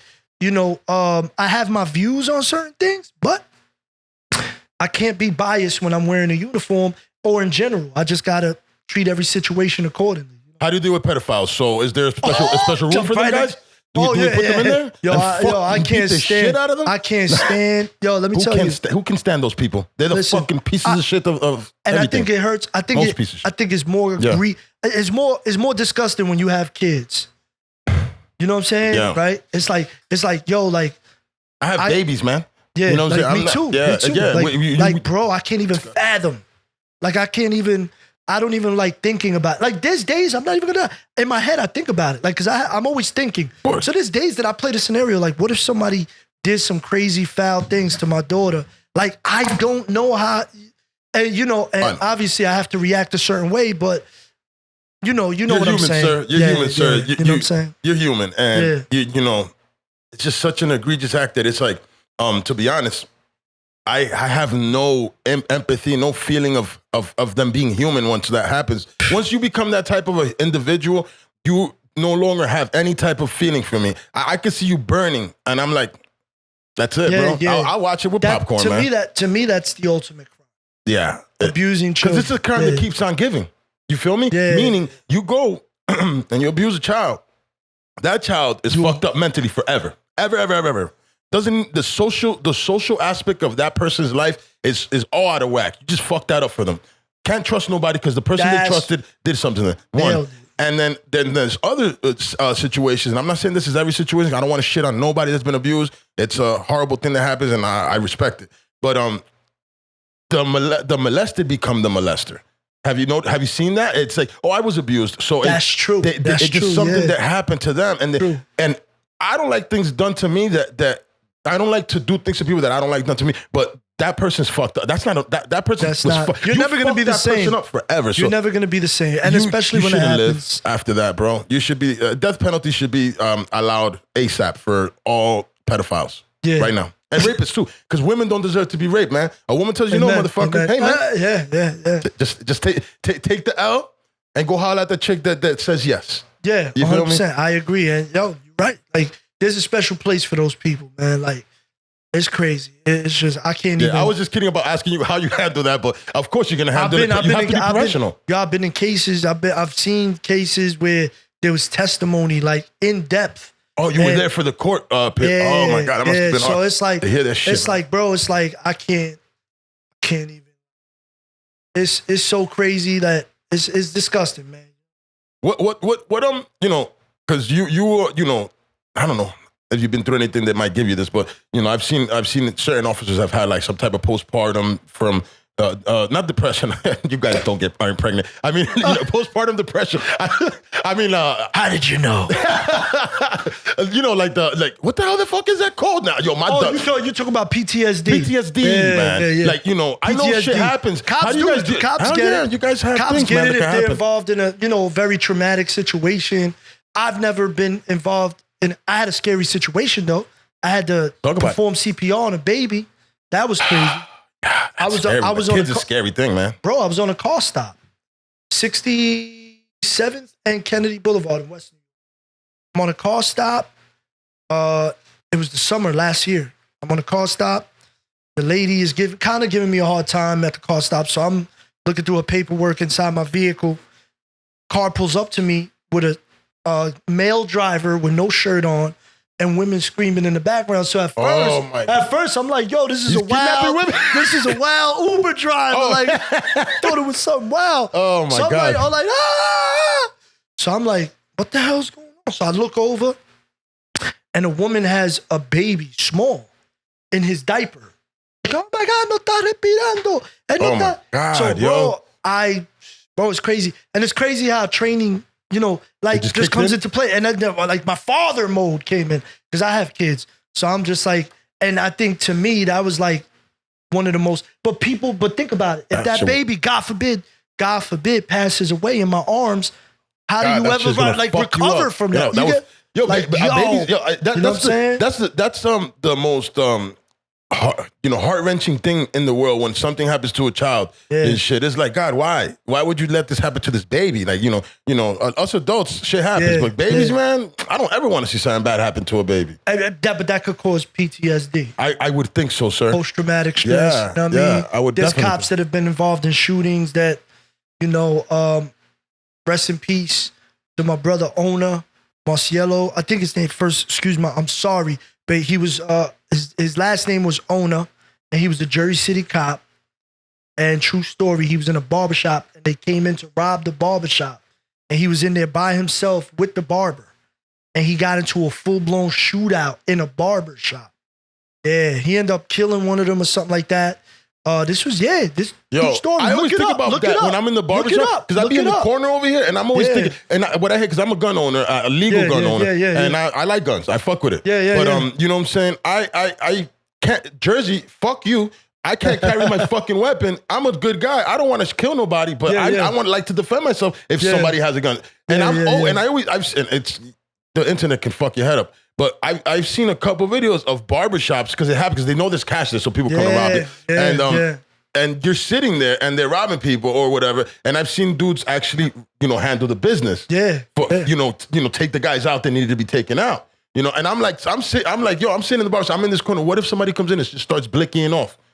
I'm afraid of that. I don't want to get. You don't want to be in part. Yeah. I mean, first off, it just happened. Didn't it just happen in the Washington Heights?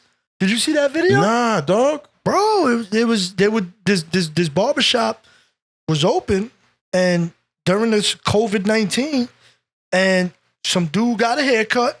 He gets up with the whole thing apron on, and he just knocks out the barber that gave him a cut. And then the other guy that was sitting down acting like he was chilling, waiting for a cut, pulls out a gun right there on camera. Like, it's crazy, bro. Oh, what if you there? What if you there? I don't want to be a part of that shit, no, man. but I'm saying, it's crazy. Like, that's why I'm careful where I go, bro, because nowadays people just don't care, bro. And they know there's cameras around. Yeah, no, they don't give a fuck, man.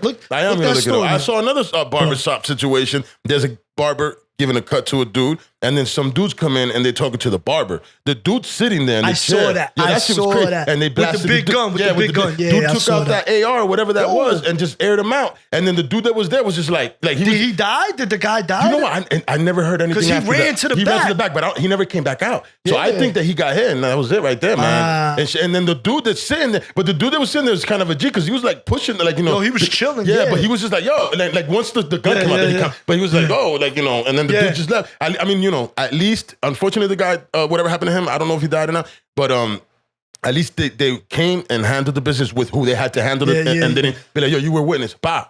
You know what I'm saying? Yeah, exactly. That's another thing. I don't ever want to be a witness to nothing, because that's how that's a dangerous game. To you. That's a dangerous. Yeah, and it depends on what you're witnessing, by who, how big it was. You know what I'm saying? I'll be like, you know what I'm saying? I'm blind. I can't see shit. Yeah. Where's my barber? Yeah. I can't see nothing. Where you guys at? I try to listen, man. Where's your door? Where's the door? What's that sound? Yo, We try to survive. Yeah, we try to make it, man. Yeah, man. But all right, so we've been here a minute, and I've absolutely enjoyed your company. Thank you, absolutely, man. Shit. We can see it forever, man. Same here, brother. It's the great vibes, man, and I mean that. Like, thanks, yes, sir. I was actually looking forward to coming. Hell yeah. Bro, I'm running around at work like my boss is like, listen, we got to keep you till 4:30 because they were supposed to be protesting. Yeah. I told you that. Yeah, you did, yeah. Yeah, so like, supposed to be protesting today, and I guess it didn't pop off like they thought it would, so they let me go. But it was nice being here though, man. I'm really glad you came, man.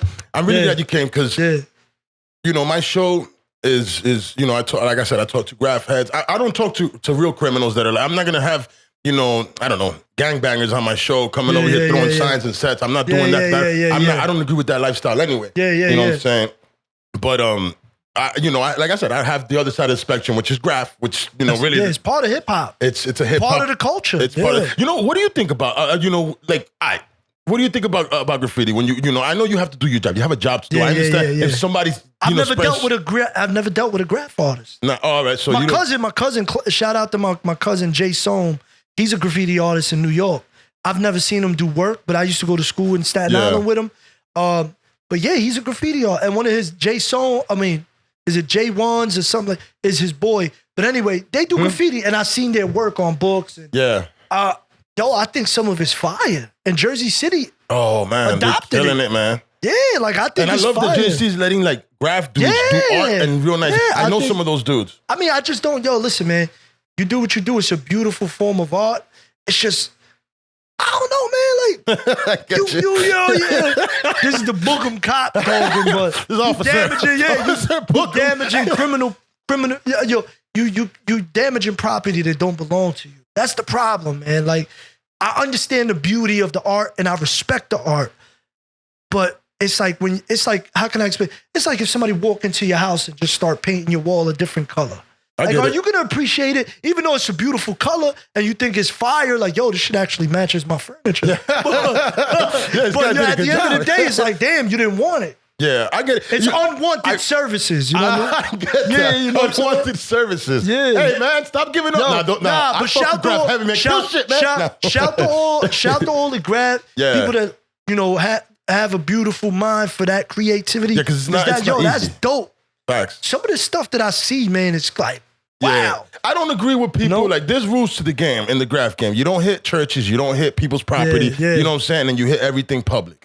Simple as that. That's literally the rule of graph. You don't hit people's houses. You hit the public. You hit the highways. You hit, I don't know, public shit. And I know that's not something that's supposed to be allowed. Yeah, and people are not supposed to do it. You can't, bro. And I got to call it but how it is. It's never going to stop. No, yeah. It is what it is. Yeah. I've never had an interaction with a graffiti artist. I think if there's anything good to say about what they do, I've never dealt with one outside of you, and I appreciate the artistic side of that. Yes, sir. I lost my train of thought, but I've never dealt with one. Yeah, a graph dude. Yeah, I've never dealt with a graph dude, but what I can say is, like, I appreciate that they don't do it blatantly, like in front of, like, you know what I'm saying? Like, they ain't out there broad daylight setting up. I've never seen it. Oh, no, they are. They're killing shit in the daytime. Word? Yeah, I'm going to show you some. I'm not going to show you some video. Who are they? It's actually... No. Hey, man, this show ain't no snitching in this show, we're going to wire them up for the next show. No. That's why I'm here. Yeah. Got him. You my nigga for that. Got him. Finally got him. We got one. That will not happen here, sir. Here at Whiskey No Chaser, we are not informants. Everybody's going to be nervous now. Everybody's going to be on, I'm some like, yo, you know, did he leave something here? Yeah. They're going to be looking around. Yo. No, I got a camera. I've been watching you the whole time. I made sure you didn't leave a bug here. Oh, shit. That would be so crazy. People are going to be like, yo, you just had a cop here. Where the mic at? Where the device at, man? Hey, listen, now, you know what, though? In all honesty, everybody that comes here, they know how I fuck with them. And I would never, ever put somebody out because it's not my job to put people out. It's my job to podcast. So that's what you're here for. I'm like a journalist, kind of. Because journalists talk to everybody. Journalists talk to Jeffrey Dahmer, right? They didn't agree. That woman, she didn't agree what he did, but she sat down and spoke to him. You know what I'm saying? It's all conversation. It's all conversation, man. And that's what we're that's do. the beauty about freedom of speech, man. And that's what the beauty of podcasts. I wish I started this shit years ago. I love this shit. You're good I can't at wait. bro. Thank you, man. I can't wait to see your show. I know you guys you got a good great. voice for it too, bro. Thank you. I appreciate that, man. Keep it going, bro. Don't stop. I ain't stopping. Man. I love this shit, man. Don't stop and keep investing in yourself, bro. That's all I keep can doing do. it. Yes, I love this setup. I love it. I think this should be it.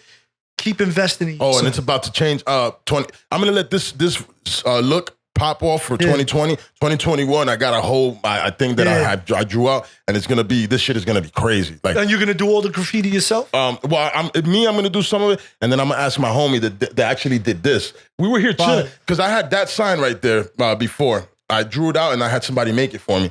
And then he was like, we were just chilling here. He came, he did his thing, and then he was like, yo, I can actually do something here, you know. And he's an artist. Like, this is what he does. This is fire. Yeah, and he did, my dude, he did this shit half an hour, dog. We were literally here chilling, like half an hour. It was done. We were literally, like, I was just like amazed. I went upstairs, came back, he was like, yo, check it out or whatever. Like, yo, dude is, he's an artist. If you need any type of art situation, he does graphic design. He probably does. I don't know, but I can hit him up.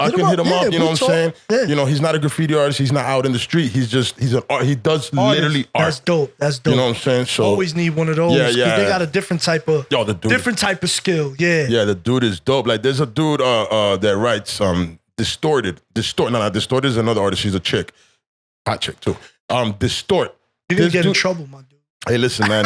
I'm married, not gay. You feel me? So when I see a woman, I'm the same I like way. it. Listen, just because I'm on a diet don't mean I can't look at the menu, you dog. dig? I'm looking, and I'm bringing the energy back to the wife. Hey, you know what? Yeah, there you go. Baby, I bring the energy to you always. You know that. There you go. And my wife gonna be listening too, so she already know what time it is. He brings the energy. Everybody brings the energy. But but Distort, man. And he started off as a street graph dude, and now he's doing murals. Half of a lot. I don't think it was him. No, Jersey City. He has great murals up. Like, big. I'm talking about the shit that takes up half the building. And they paid him for that. Paid, bro. Wow. Paid to do what he loves, and he's amazing at it. Yeah, amazing. Wow. I don't even know if he hits the street anymore like he used to, but definitely that guy is an artist, and he paints just beautiful murals. Anything. Wow. So then, can I ask you a question, bro? Go ahead, bro. What is like? So I see different pieces like all over New York and stuff like that, all over the place. Not only New York. What is the ultimate goal of a graffiti artist? Like, to get their art as many places as possible? All city. I got Let everybody know me. We need fame. I need you to see me. I need you to see me in the craziest places. I need you to wonder how the fuck I did this and how I got. That's what I'm wondering. It's just the adrenaline rush, man. The wonder, like, because there's been times I'm driving on the turnpike and I see somebody fucking shit say like crazy. I'm like, how the fuck did they get up there? They put the work in. These guys, they take their time and they make the plan. I mean, you know, I'm not gonna divulge too much, but they make the plan. Like, this is not just how. I love it. I was talking because it's like an interrogation. I know for 2 seconds I was talking to you like a normal person, and I was about to say you start sweating and shit. Yeah, that lights are too hot now. All of a sudden, but yeah, I actually was about to divulge more information than I needed to. But moving on from that, but yeah, man, people they do their thing, and really the point is, it's pointless. Let's be real. Because you know what happens? You put some shit up and it gets painted over. You know what I'm saying? It doesn't rock forever. And listen. It's chasing your tail, but I love it. Listen, graffiti artists. Yeah. Can I say something? Please. Yo, my bad, yo. But graffiti artists, I love the art. I love what y'all do. Go. But please don't be breaking the law doing it. I just got to put that out.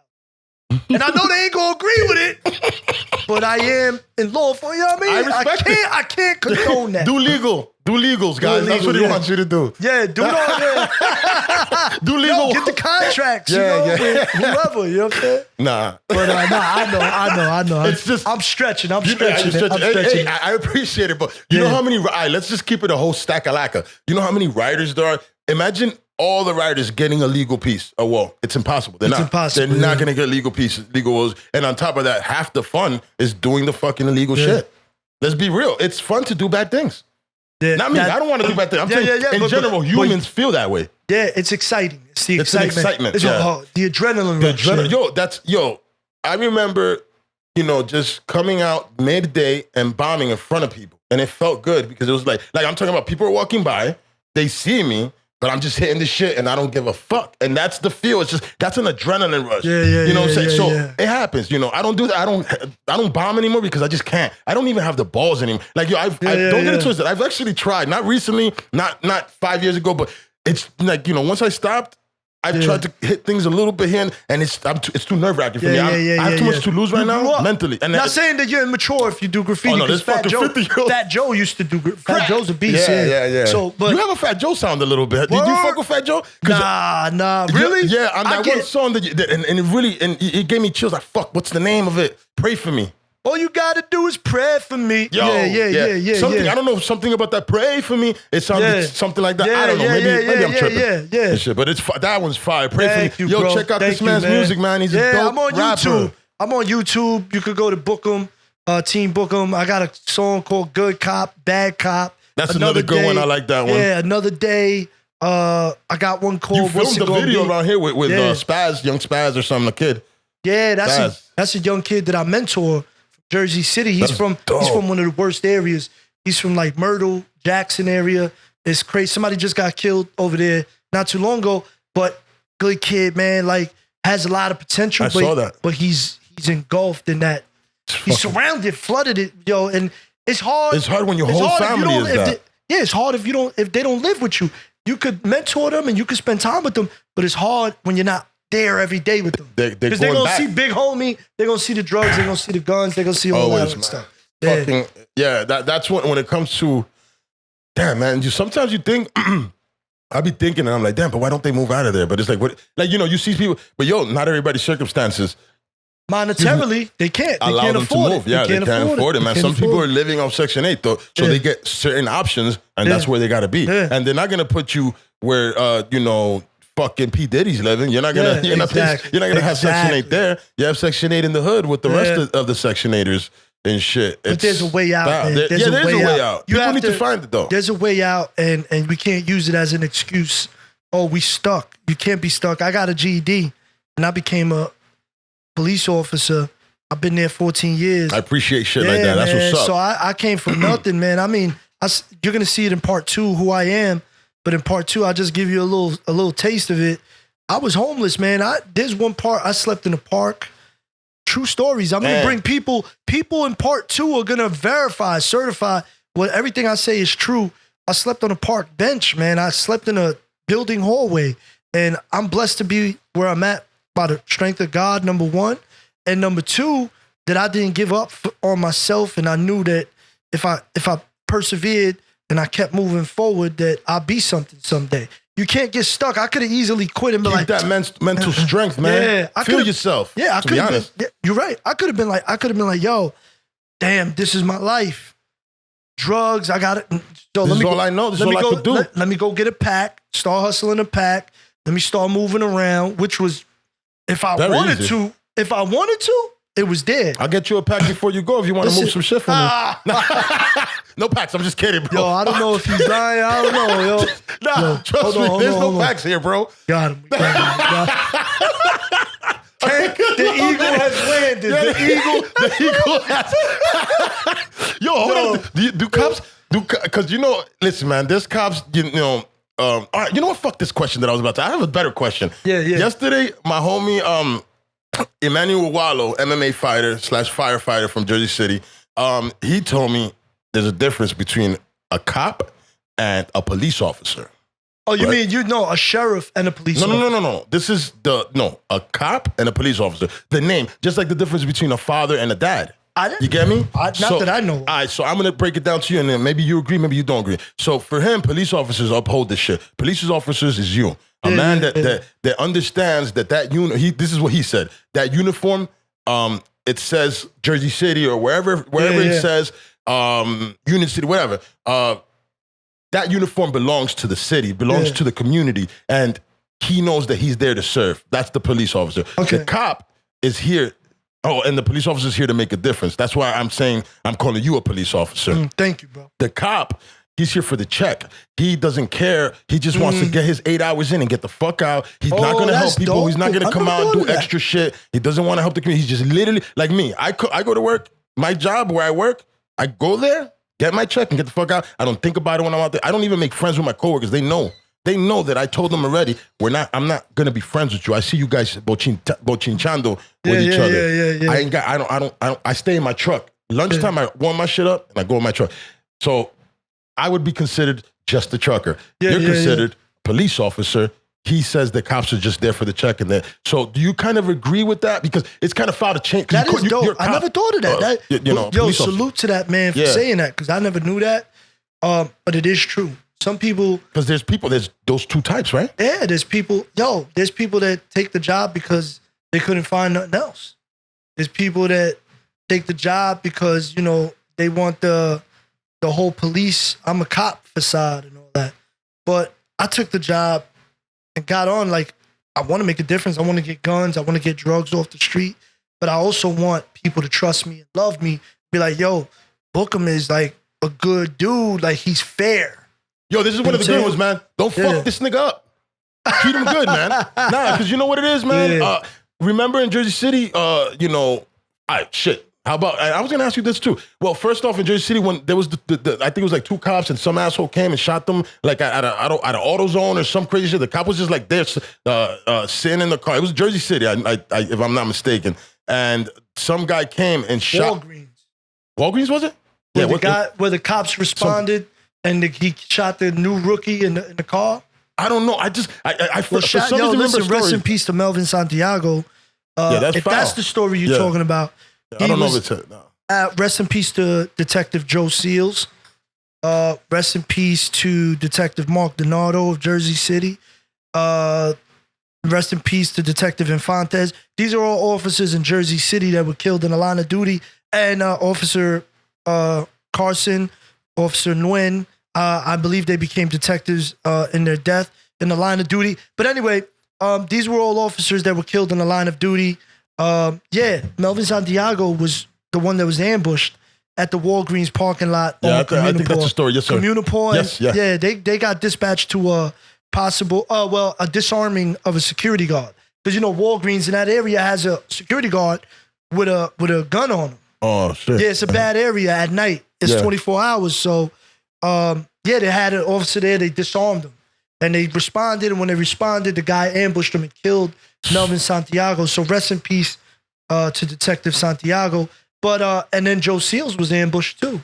You know what I mean? That story where they went into the Jewish deli and the woman and the man shot it up. You heard about it. It was all over. Oh yeah. All right, so that was the last one. I was gonna say with the Israelites, the dude and his shorty. Yeah. Were you there for that? Did you go? Did you get this text? I went. I just went. I was home and my wife told me, "Yo, there's a shooting in Jersey City," and not to be Superman or hero, but I'm like, "Yo, I take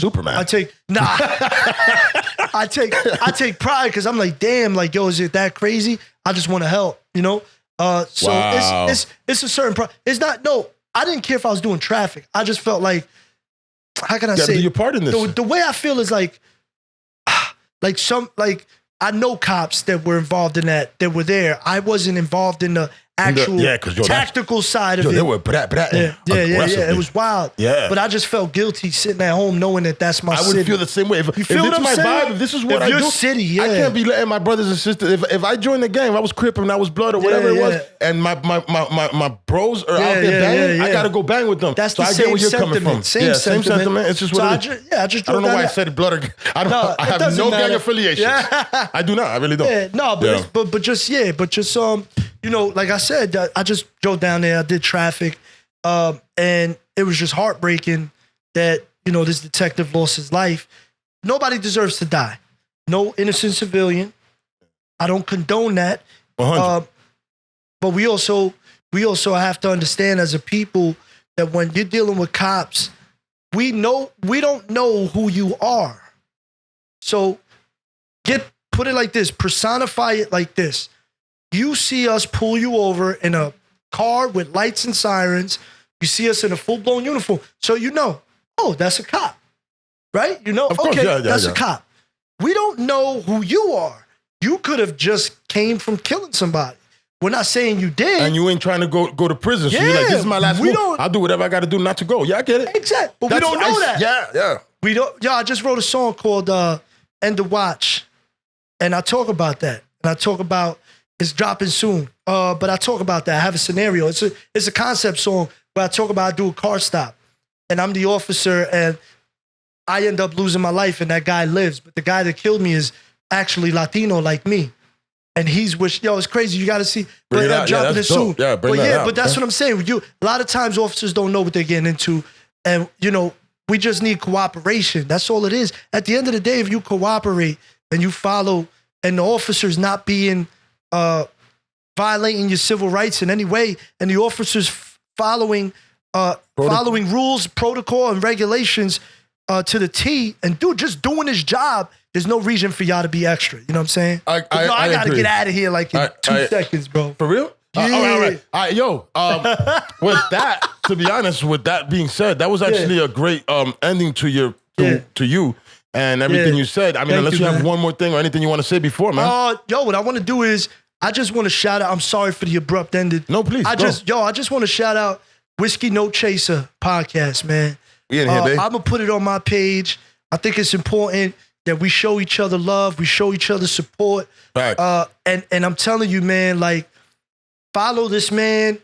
The vibe is dope. It's a different vibe. Thanks, it's comfortable. Man. Wow, and listen, we got to come together and bridging the gap is bridging the gap every which way. It's not only selectively bridging, you got to bridge the gap with everybody. So, Bridges, your boy Bookem, man. Check me out. Wow. And my brother, you got a platform here anytime you want. You got your own platform you're about to start? Nah, it's all love, bro. And if having you on my show fucks up my show, I hope you have a fourth chair because I come to No Politics. And that's it, man. Yo, we might be able to use that. And we're going to have you on the show, though. I'm definitely down. I've never done another podcast, so this would be my first. No, we are going to have, so just so you know, No Politics speaks for itself. We're going to be raw, uncut. We're going to be very transparent. We're going to be doing contests. We're going to be doing phone calls. We're going to do a lot by the grace of God. We pray that everything goes well. But we're going to have people like you. When I say people like you that have Hector, successful, just in case you forgot my name. Successful Whiskey No Chaser podcast. Yeah. Successful podcasts that are doing their thing. And we just want it to be a Jersey love thing. I think that, and everybody else that has a podcast, hit me up. I'll come through and fuck with you. Yeah. You come through, come we fuck gotta with show me. love, man. Listen, man, Jersey, we got a lot of great talent. We got a lot of great people, man. Let's get together. I've been looking for that. I don't know anybody else that podcast. I started this podcast shit by myself. I didn't know nothing. I did my research. I found the camera. I did everything. And anybody else that wants to start a podcast, do it. Don't hit me up about it, man, because a lot of people hit me up and they're not going to do it. I give you the information and you don't do nothing with it. So don't hit me up. Do your thing, but do it. Do it. Just man. start. Jersey needs to. You know how California has a bunch of podcasts popping because of Joe Rogan and everybody's fucking with each other and everybody's shit keeps going up. I'm gonna get your followers. So whoever follows you, they're gonna come fuck with me. Whoever follows me, they're gonna come fuck with you. And that's what we need to do in Jersey as podcasters. You gotta build each other. Fuck with each other. Let's build each other the fuck up. Let's blow this up, man. Jersey should be a place where people are like, oh man, there's so many great podcasts there. Let's fuck with each other, man. 100%. I'm with that. And with that being said, that's what Bridges is about, man. Bridging the gap, Bridge the gap, baby. I love that. That's your key phrase, and I love it. Yo, you're an amazing dude, man. I really appreciate you, man. it, man. For real, you really, to be honest, just meeting you feels good in the heart, man. I appreciate it, man. You got a friend here, my brother. Feelings mutual, bro. I appreciate you got a friend here. God bless you. You know what I'm saying? Come through anytime. Anytime you want to come here, nigga. I might need a bottle one day. You know what I mean? Yes, sir. Yes, sir. Whiskey No Chaser, man. God bless, man. See ya. See ya. Chop, chop, chop, chop, chop, chop, chop, chop, chop, chop, chop, chop, chop, chop, chop.